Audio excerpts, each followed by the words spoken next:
Soul. Soul. Wait, that's wrong. Soul. Pixar's newest movie that came out on Disney Plus. First question: would you put this as top 5 of your Pixar movie? No. Yeah, right. Yeah, people. This is bottom 5. People, calm down. Soul is good. It ain't that great. Okay, everybody's blowing up like this is the greatest Pixar movie of all time. What?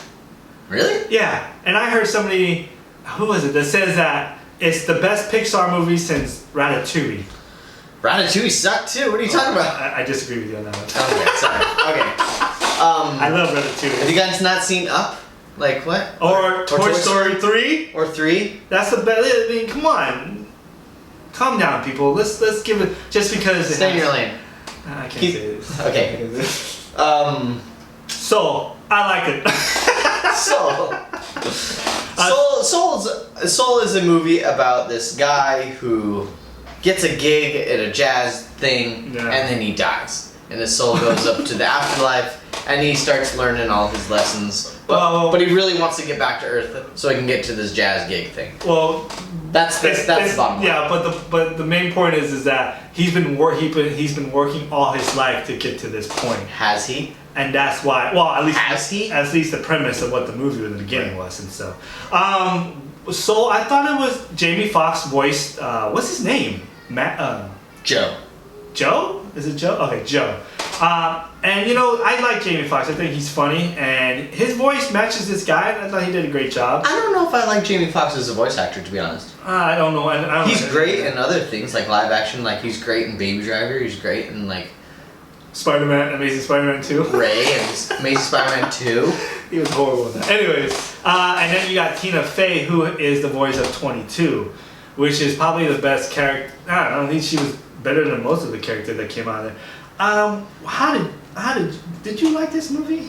I liked the creativeness of the movie. The plot was okay. I feel like it was a little too complicated for your daughter. Yeah. Like if Charlotte and Lily were watching this, I don't think they'd be able to understand why his motivations and stuff. Not yet. Like that's a little weird.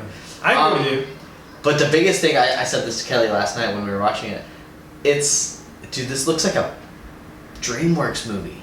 I can see that. Secret Life of Pets and all those weird knockoff Pixar movies. This doesn't feel like a Pixar movie at all. It doesn't have the heart. It doesn't make me cry. It's just the criteria for a Pixar movie. There is no emotional. Now I do like one thing I do like about this movie. It had me thinking. Actually, I thought about this movie a lot, just because I like the motivation of what the plot was going, and it is.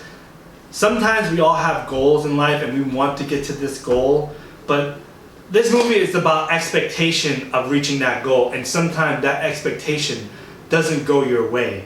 Max got that gig and he played it. It was awesome, but he felt Joe, but at the end he felt like that's it. That's it. And I feel like that's one thing that I got out of this movie, that sometimes our expectation in life or our goal, we're trying to reach that goal, isn't what we think it is going to be. It's something different, and there might be something better out there, or something that suits you better. And I get that, and I like that aspect of the part. It made me think. Well, my favorite scene is when, spoiler, they both kind of came back to Earth, but they switched. You got that Freaky Friday elements when you're switching body in there. I thought that was kind of. That was like the part of the movie where I kind of lost it. I was like, yeah. This now feels like a DreamWorks movie. I agree with you, because up until that point, I was in the movie, and then the movie took a different direction where I'm like, well, wait. I wanted them to stay in the afterlife. Me too. I wanted them to find out the meaning of life through that in the afterlife. But then they took a turn. They went back. You can switch body. You go back and forth. What? Like, it went completely different. But there's one scene where the 22 was in Joe's body, and she was sitting there, and as she's sitting there, she's looking.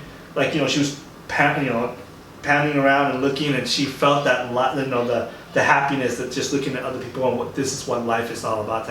I love that aspect of the movie. Everything else, I thought it was okay. I didn't think this movie was that great.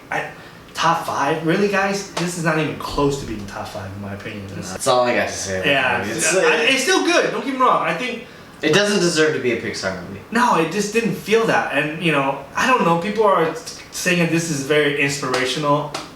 I'm sure, I guess. Maybe, the view is in the behold of the eyes, right? Or the beauty, what's the word? The beauty is... That's it. That's the saying. It's in the, we all have different perspective. I don't see that at all. I see, this is just another, I don't know, just another movie. I don't think it's special. Another Pixar movie that just basically won't make my top 5, to be honest, anyways. Alright, give it a rating. Redbox. Yeah, I give this a Netflix. I give Netflix. Okay, So. a little higher. A little higher, but go check it out. Tell us what you think. It's on Disney Plus. Disney Plus. You don't have to pay $30 for it like Mulan. And so, they're nerds. Late.